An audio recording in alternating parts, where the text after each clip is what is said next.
Bună ziua from Romania! Kamusta kayong magandang araw sa ating lahat? Nakasmile pala ako dyan kasi gagawa ako ng cake. Pero bago yan, tunawin muna natin itong gelatin. Ito yung gelatin na ginagamit dito ng mga lokal.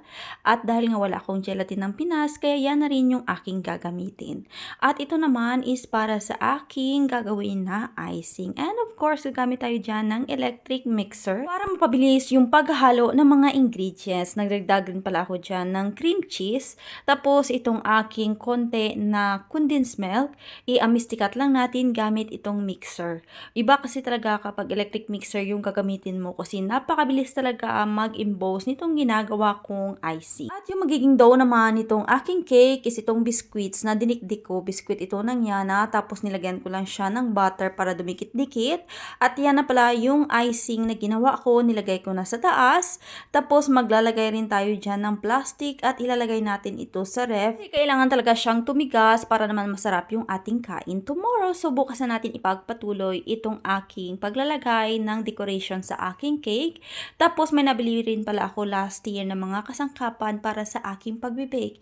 Ito ay yung paggawa ng icing or baking pump ba yung tawag dito? Kung hindi ako nagkakamali. So first time kong gumamit nito at hindi ko alam kung paano siya gagamitin.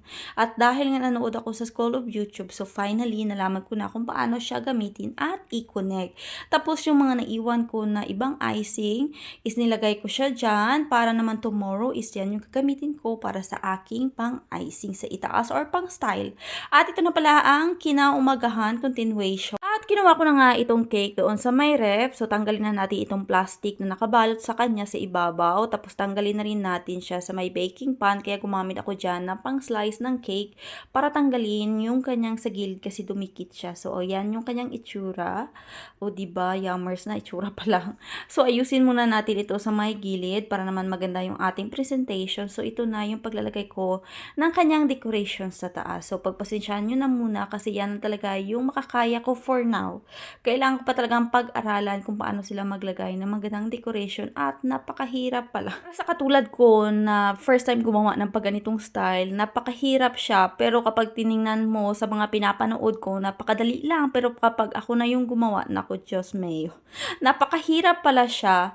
Tapos naglagay na rin ako dyan ng cherry sa itaas kasi masarap yan i-partner sa ganitong klase na cake. At tingnan nyo naman yung aking Yana, she is very excited. Akala niya birthday niya na naman.